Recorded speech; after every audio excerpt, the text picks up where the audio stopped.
À la fin de sa vie, Bourvil a laissé tomber une phrase que personne n'aurait imaginé entendre de lui. Une phrase simple, calme, presque murmurée, mais d'une vérité déconcertante. Il a admis que sa relation avec Louis de Funès n'a jamais ressemblé à ce que le public croyait. Et soudain, tout ce que la France pensait connaître de ce duo mythique se fissurait. Comment deux hommes capables de faire rire un pays entier pouvaient-ils, en coulisses, avancer sur un fil aussi fragile ? Était-ce vraiment une complicité naturelle ou seulement une entente silencieuse construite par nécessité ? Derrière les sourires capturés par les caméras, que restait-il quand la lumière se retirait ? Bourvil ne parlait presque jamais de lui. Il cachait ses blessures avec la même douceur qu'il offrait à l'écran. Mais, dans un moment de lucidité, alors que sa voix se faisait plus lente, il a confessé une vérité longtemps étouffée. Entre lui et de Funès, il n'y a jamais eu l'harmonie que l'on croyait. Il y avait l'admiration, oui, mais aussi la fatigue, la distance et ce malaise que l'on ne nomme pas. Ce soir-là, pour la première fois, Bourvil acceptait de révéler ce qu'il avait toujours tu. Voici la vérité qu'il n'avait jamais osé dire à propos de Louis de Funès. Avant que leurs noms ne deviennent indissociables, Bourvil et Louis de Funès évoluaient dans deux mondes presque opposés. L'un avançait avec douceur, cherchant la tendresse dans chaque rôle, façonnant un comique fondé sur l'humanité. L'autre construisait son art sur la nervosité, la vitesse, l'excès contrôlé, obsédé par la précision et le rythme.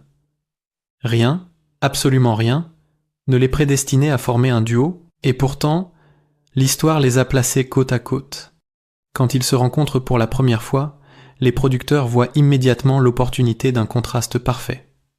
Bourvil incarne la bonté, la naïveté lumineuse, l'homme qui touche le cœur sans effort. De Funès est l'explosion, l'autorité comique, celui qui attire l'œil dès qu'il entre dans un plan. Mais pour que cette combinaison fonctionne, l'un devait retenir son énergie, l'autre l'amplifier. Ce déséquilibre, visible pour les professionnels, demeurait invisible pour le public. À mesure que le succès arrive, la fracture silencieuse se précise. Bourvil sent le poids de l'attente. On lui demande la même douceur, la même candeur, le même sourire. De Funès, lui, veut dominer la scène, diriger le rythme, imposer l'intensité. Entre les deux, aucune querelle ouverte, aucun éclat, seulement une tension discrète qui s'installe et ne disparaît plus. Pourtant, malgré cette distance, une forme d'admiration mutuelle persiste. Bourvil reconnaît le génie comique de Funès. De Funès sait que sans la présence calme de Bourvil, certaines scènes perdraient leur équilibre. Mais cette dépendance artistique ne suffit pas à créer une réelle proximité humaine. Les tournages passent, les succès s'enchaînent, et chaque film creuse un peu plus cette étrange asymétrie, un duo parfait à l'écran, deux solitudes côte à côte en dehors. À ce stade, dans le cœur de Bourvil, une question commence à naître. Pourquoi deux artistes capables d'émouvoir un pays entier n'arrivaient-ils jamais à vraiment se rejoindre ? Pendant longtemps, Bourvil laissait chacun croire que tout était simple. Son rire franc, sa présence lumineuse, son regard toujours ouvert, donnait l'impression d'un homme à qui rien ne pesait vraiment. Face aux caméras, il devenait ce compagnon idéal que la France adorait, tendre, modeste, rassurant.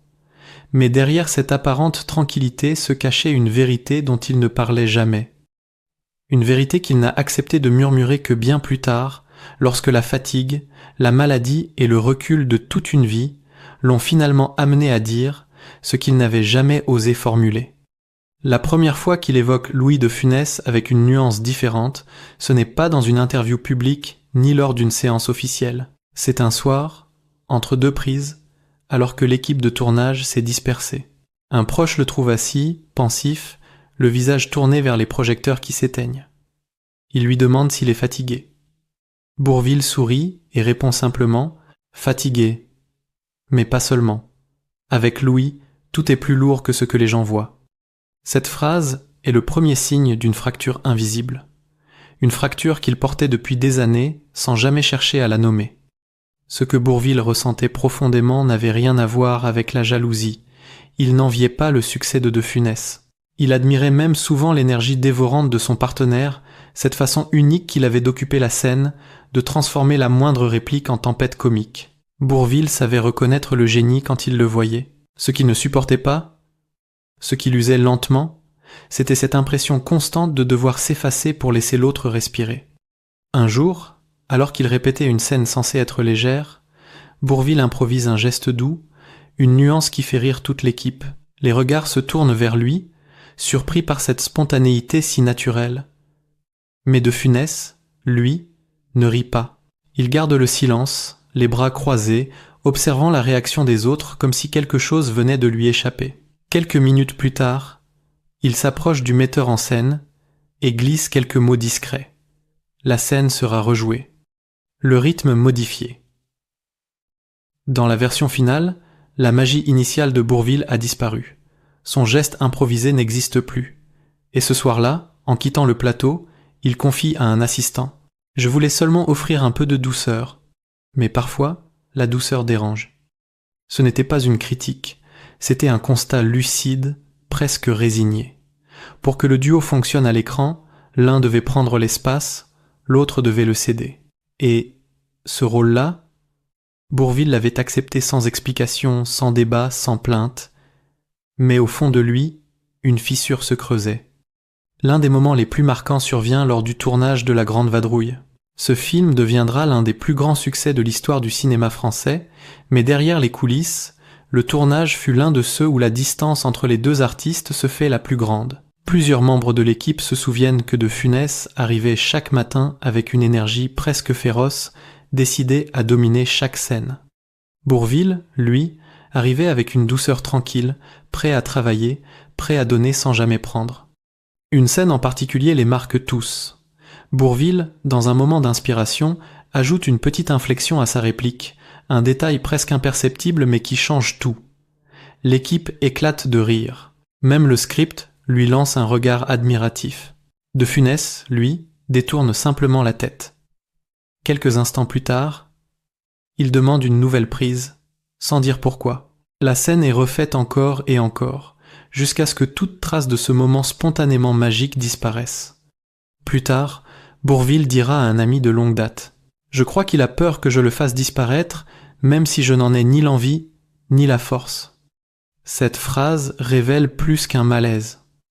Elle révèle une compréhension profonde de la nature humaine. De Funès, génie comique incontesté, était aussi un homme d'une grande fragilité intérieure. Son besoin de contrôler, son désir d'être au centre, cette agitation continue n'étaient pas des caprices, c'étaient des mécanismes de survie. Mais pour quelqu'un comme Bourvil, dont l'art reposait sur l'écoute, la délicatesse et la respiration, cette tension constante devenait un poids difficile à porter. Le lien entre eux n'était pas conflictuel, il était déséquilibré. Un déséquilibre silencieux, presque doux, mais profondément réel. Bourvil n'a jamais voulu prendre la place de De Funès. Il voulait seulement exister à côté de lui sans être englouti par son énergie. Pourtant, plus les années passaient, plus il avait l'impression de se dissoudre dans l'ombre de son partenaire.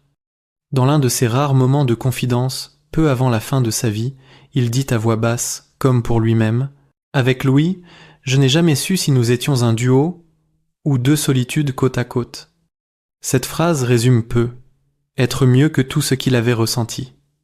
À l'écran, il formait une machine à rire parfaite, mais loin de la caméra, ils restèrent deux hommes enfermés dans leurs propres univers, incapables de trouver un langage commun.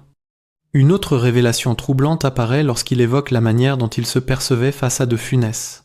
Je devenais transparent quand il entrait dans la pièce.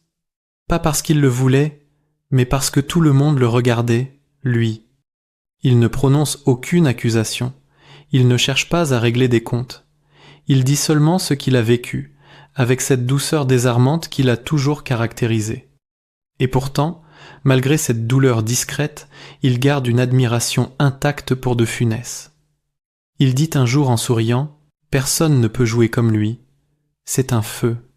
Mais moi, je suis l'eau qui calme ce feu. » Une phrase magnifique, presque poétique, qui traduit à la fois son sens du respect et sa lucidité. Mais la confession la plus étonnante, celle qui surprend même ceux qui le connaissaient depuis longtemps, vient lorsqu'il explique ce qui l'a réellement blessé. Ce n'était ni les reprises imposées, ni la perte de lumière, ni même l'effacement progressif. C'était l'absence de vrai contact humain. Nous n'avons jamais parlé vraiment. Nous avons seulement joué ensemble. Aucune rancune, aucune colère, seulement un constat émouvant. Deux hommes capables de faire rire tout un pays n'avaient jamais réussi à se rejoindre dans un espace intime. Et ce jour-là, lorsqu'il prononce enfin la phrase qui deviendra l'aveu le plus marquant de sa vie, sa voix se casse légèrement. Je l'admirais, mais je ne savais plus comment être moi-même à ses côtés. Cette vérité, douce et tranchante, éclaire soudain toute leur histoire d'une lumière nouvelle. Le duo mythique n'était pas une évidence. Il était un miracle fragile, né malgré eux, entretenu par le talent, mais jamais consolidé par la proximité humaine. Ce que Bourvil révèle enfin, ce n'est pas un secret honteux. C'est la complexité d'un lien que le public a idéalisé. Un lien fait d'amour silencieux, de respect maladroit, de rivalités involontaires et de non-dits qui ont traversé toute une carrière. Une vérité que seul un homme au seuil de sa vie pouvait enfin accepter de partager. Lorsque la maladie s'installe dans le corps de Bourvil, elle entre comme un voleur silencieux. Il ne dit rien, ne laisse rien paraître, fidèle à cette pudeur qui l'a accompagné toute sa vie. Même ses proches les plus attentifs ne devinent pas l'ampleur de la douleur qu'il endure. Les médecins lui recommandent de ralentir, de se ménager. Mais Bourvil continue à travailler. Il sait que le temps lui échappe, mais il refuse de laisser la maladie devenir le centre de son existence. Dans un murmure, il confie à un ami. « Je préfère donner tant que je peux, tant que mes mains savent encore jouer. » Louis de Funès, lui, ne voit rien. Comment l'aurait-il pu? Pris dans un tourbillon de projets, d'exigences, de doutes intérieurs, il avance comme un homme qui court toujours plus vite que son ombre. Pour lui, Bourvil reste cet être solide, stable, celui qui ne faiblit jamais. Il n'imagine pas une seconde que son partenaire d'écran lutte contre un ennemi invisible. Et Bourvil ne veut pas qu'il sache. Pas par manque de confiance, mais parce qu'il sait que l'information créerait un malaise irréparable. « Je veux qu'il me voie comme avant, pas comme un homme qui se défait », dit-il un soir. À mesure que la maladie progresse, la distance entre eux se fait plus grande encore. Une distance non pas née d'un conflit, mais d'un silence qui s'installe et s'étire. Bourvil tente parfois une phrase, un début de confidence, mais les mots meurent sur ses lèvres. De Funès, absorbé par ses angoisses professionnelles et son désir de perfection, ne perçoit pas ses appels muets. Et ainsi, les jours passent sans qu'aucun des deux ne trouve l'occasion de combler cet espace devenu trop large pour être franchi. Lorsque Bourvil disparaît en septembre 1970, la nouvelle tombe comme une pierre froide au cœur du cinéma français. Les journaux parlent de la perte d'un géant, d'un homme aimé de tous, d'un artiste au talent rare. Mais pour Louis de Funès, ce n'est pas seulement un monument qui s'éteint, c'est une part de lui-même qui s'effondre. Un assistant de plateau raconte qu'en apprenant la nouvelle, de Funès s'est figé, le regard complètement vidé. Il ne pleure pas immédiatement, il reste simplement immobile, comme si son corps refusait de comprendre ce que ses oreilles viennent d'entendre. Plus tard, lorsqu'il se retrouve seul, un mot finit par s'échapper. Non, pas lui, pas maintenant. Ainsier, ainsier, ainsier, ainsier. Dans cette phrase, il n'y a ni colère, ni protestation, mais une stupeur douloureuse, presque enfantine. Un homme qui découvre trop tard qu'il ne pourra plus jamais rattraper ce qu'il n'a pas su donner. Les jours suivants, dans son cercle intime, de Funès laisse apparaître une confession rare, un aveu que personne n'aurait imaginé entendre de sa bouche. « J'ai perdu un frère, et je ne me suis jamais comporté comme un frère. » Cette phrase, ceux qui l'ont entendue ne l'oublieront jamais. Car derrière elle se cache toute la fragilité d'un homme qui, sous l'éclat du génie comique, dissimulait un besoin profond d'être aimé, compris, pardonné. De Funès réalise alors ce qu'il n'avait jamais su voir. Il comprend que derrière la douceur de Bourvil se cachait une force immense, une résistance silencieuse. Il comprend aussi que cette douceur avait fait de lui un partenaire idéal, celui qui équilibrerait ses excès, canaliserait son intensité, apaiserait son angoisse. Et dans cette compréhension tardive, il découvre ce qu'il a perdu. La possibilité d'un lien vrai, d'une amitié improbable mais possible, si seulement il avait su s'arrêter un instant pour regarder l'homme derrière le personnage. Un technicien se souvient d'une scène poignante. Quelques années après la mort de Bourvil, lors d'un tournage, de Funès s'arrête devant une photo accrochée à un mur. Une image des deux acteurs sur le plateau de La Grande Vadrouille. Il reste là, silencieux, puis murmure presque pour lui-même. Je n'ai pas été assez doux avec lui. Il ne dit pas cela pour être entendu. Il ne cherche pas la sympathie. Il parle à Bourvil, mais dans un espace que seul lui peut percevoir, comme si l'image était devenue une porte que le temps ne referme jamais complètement. Dans d'autres moments, De Funès reconnaît un autre regret, plus discret mais tout aussi profond. Je n'ai jamais su lui dire merci. Pour dit. Inma, merci pour l'équilibre, pour la complicité silencieuse, pour la lumière qu'il apportait sans jamais réclamer quoi que ce soit. Merci pour avoir accepté d'être l'eau qui apaise le feu sans jamais l'éteindre. Mais désormais, ces mots restent suspendus, sans destinataire. Au fil des années, ce regret prend la forme d'une ombre dans la carrière de Funès. Il continue à briller, à dominer l'écran, mais quelque chose a changé dans sa manière de travailler.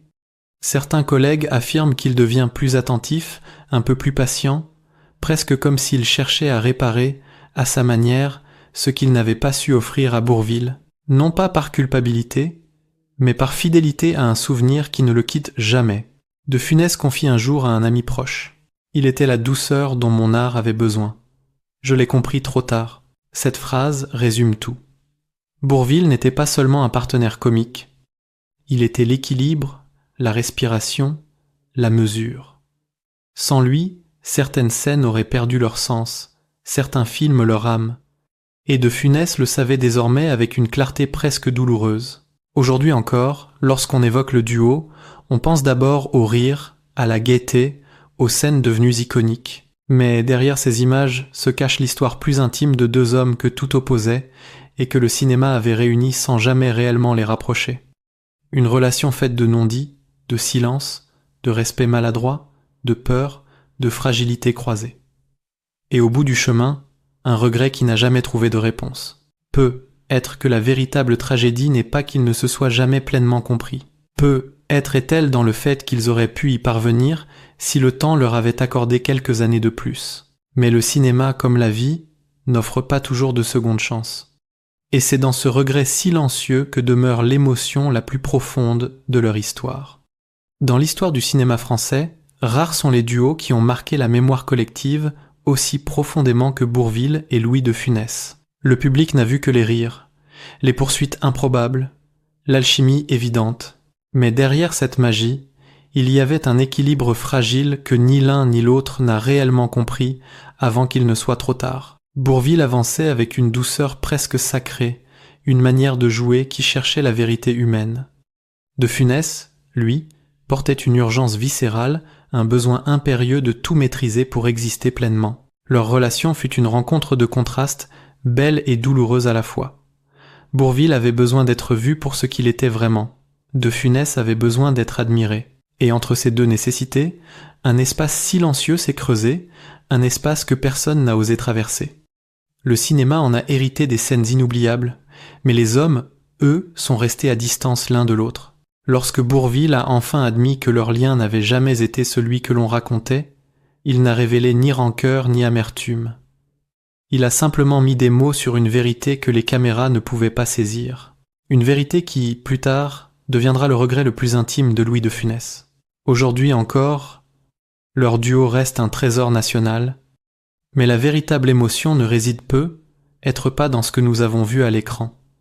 Elle se trouve dans ce qu'ils n'ont jamais su se dire. Deux géants, deux solitudes, et une vérité tardive qui éclaire enfin ce mythe d'une lumière nouvelle.